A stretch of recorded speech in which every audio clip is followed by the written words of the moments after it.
Everyone, welcome back too long vlog. तर गावाकडच्या सुट्ट्या, दिवाळी, सण समारंभ, तुळशीचं लग्न झालेलं आहे. तुळशीच्या लग्नाचा व्लॉग तुम्ही पाहिला नसेल तर चॅनलवर अपलोड झालेलं आहे, जाऊन बघू शकता. आणि मेन म्हणजे काय सांगायचं होतं तुम्हाला की आता मी आलेली आहे शहरी माझ्या कॉलेजसाठी, कामांसाठी, म्हणजे आपल्या कॉलेजसाठीच. आणि एक्झाम सुरू होणार आहे, सेमिस्टर एक्झाम सुरू होणार आहे, त्याच्या तयारीसाठी. मग आता फायनली आलेली आहे हॉस्टेलवर मी. आणि खरेदी करण्यासाठी जायचे थोडंफार. तर नेमकं मी काय खरेदी एवढं मोठं करणार आहे ते तुम्हाला व्लॉगमध्ये कळणारच आहे. आणि खरेदी करण्यासाठी जायचे इथं बाजारामध्ये. आणि ती खरेदी झाल्यानंतर मग जे सेटअप वगैरे दाखवणार आहे, छोटासा, जास्त असा काही मोठा नाही. म्हणजे आता सेटअपवरून तर कळालंच असेल नेमकं मला काय खरेदी करायचं आहे ते. आणि बघूयात कोणत्या रेटमध्ये मिळते, काय काय. मेन पॉईंट म्हणजे आता एक्झाम येते, अभ्यास करायचे, सेमिस्टर एक्झाम सुरू होणार आहेत काही दिवसामध्ये. आता आपण महाराष्ट्रात असल्यामुळे माहिती आहे सर्वांना इलेक्शन वगैरे सुरू आहे, त्याच्यामुळे इतके दिवस काही टाईम टेबलच आलेलं नव्हतं आमचा. पण आत्ता आलेला आहे फायनली. 26 नोव्हेंबरपासून एक्झाम सुरू आहेत. तर फायनली एक्झामची डेट आलेली आहे, प्रिपरेशन करायचे. आणि सर्वात प्रथम त्याच्यामुळे म्हटलं थोडा 7-8 दिवस बाकी आहेत एक्झामला, मग पटकन खरेदी करून येऊयात. नंतर म्हणजे एकदा अभ्यासाला लागले की कुठे बाहेर जाण्याची गरजच नाही आहे. जे काही सामान आहे ते पटकन जाऊन खरेदी करून आणता येईल. तर व्लॉग कंटिन्यू करा, आवडल्यास लाईक नक्की करा.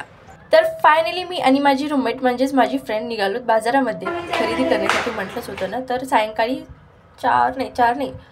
5:30च्या सुमारास आम्ही निघालो. तर हॉस्टेलवर निघण्यापूर्वी आम्हाला एंट्री करावी लागते. म्हणजे आम्ही कुठे जातो तर आम्ही निघण्याचा टाईम, येण्याचा टाईम तो नोटीस करावा लागतो. म्हणजे आल्यानंतर टाईम टाकून सिग्नेचर करावी लागते. मग ते प्रत्येक हॉस्टेलवर अशीच सुविधा असते, कारण आपण कुठे जातो, काय जातो ते रजिस्टरवर एंट्री करून जावे लागते. मग उन्हाळा तर आपल्याला माहितीच आहे, हिवाळा सुरू आहे, पण उन्हाळ्यासारखं मस्त असं छान गरमत होतं. पण काही नाही आहे, तरी पण निघालो आम्ही. आणि सकाळून थंडी वाजते, दुपारनं ऊन लागते, समजतच नाही कोणतं वातावरण सुरू आहे ते.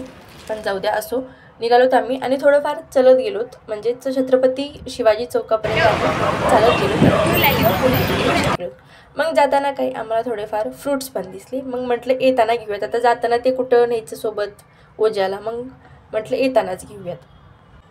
आणि चालत चालत मग निघालो दोघी. असं वाटत होतं की रिक्षाच करायला पाहिजे होतं, पण नाही, चाललेलं पण ठीक आहे. जाताना आपला शेतकरी असं पण गूळ आत्ता नाही लागणार. म्हणजे गूळ खाल्लेलं, शुगर अफोर्ड करून गूळ खाल्लेलं तसंही चांगलंच आहे. मग त्यानंतर छत्रपती शिवाजी महाराज यांच्या चौकातून आम्ही रिक्षा घेतला आणि तिथून पुढे बाजारात निघण्यासाठी गेलो. आणि ट्रॅफिक लागणं तर म्हणजे काल संडे होता, त्याच्यामुळे ट्रॅफिक तर ऑफकोर्स लागणारच. मग मस्त रिक्षामध्ये बसून गेलो. आणि मेन म्हणजे आम्हाला जे काही सामान घ्यायचं होतं ते आम्ही आधी कन्फर्मच केलं नाही की कुठल्या शॉपमधून घ्यायचं, कसं करायचं. डायरेक्ट उतरलोत आणि तिथलं म्हणजे काय झालं, आम्ही रिक्षामधनं उतरलो आणि तिथे शेजारी एका शॉपवाल्यांना विचारलं ॲड्रेस, आम्हाला हे सामान घ्यायचं आहे, तर कुठे जावं लागलं. मग त्यांनी समोरचा ॲड्रेस सांगितलं ना, आम्ही तिथं गेलो. परंतु ती मोठी गोष्ट, जड गोष्ट घेण्याअगोदर आम्ही जे आम्हाला हलक्या फुलक्या वस्तू घ्यायच्या त्या घ्यायला पाहिजे होत्या ना. पण संडे होतं हे लक्षातच आलं नाही. आम्ही डायरेक्ट बाजारामध्ये आलो. बरेचसे दुकाने बंद होते संडे असल्यामुळे. त्यातल्या त्यात 5 वाजलेले होते सायंकाळचे. मग ऑफकोर्स बंदच होत आले होते. मग एक शॉप ओपन होतं, जे मोठंच होतं, जिथे की आपल्याला सर्व साहित्य, शालेय साहित्य भेटतं. म्हणजे बाहेर जाण्याची कुठेच गरज नाही, तिथं गेलं की सर्व काही भेटून जातं. मग तिथं गेलो आणि जी मेन गोष्ट घ्यायची होती ती मला पुढे कळलेच. खूप एक्साईट होते. आणि मी सर्वात प्रथम गेल्या तेच विचारले आहे का, तर तिथे होती अवेलेबल. मग त्याला लागणारे छोटे मोठे साहित्य पण पाहिले, घेतले.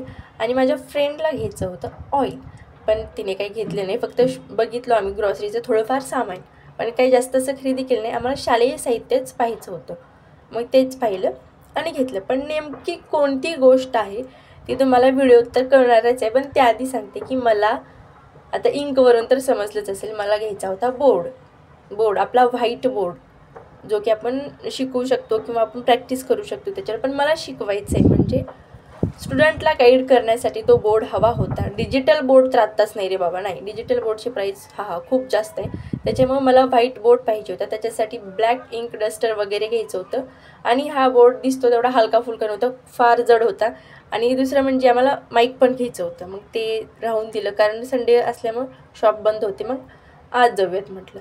मग तो फायनली बोर्ड त्यांनी ओपन करून दाखवला. त्याची साईज वगैरे तो दिसतोय बरं का छोटा, पण जड फार आहे. मग घेतला तो बोर्ड आणि त्यासाठी ब्लॅक इंकचा पेन म्हणजे ब्लॅक पेन घेतला, त्यासाठी ब्लॅक इंक आणि डस्टर वगैरे पण घेतलो.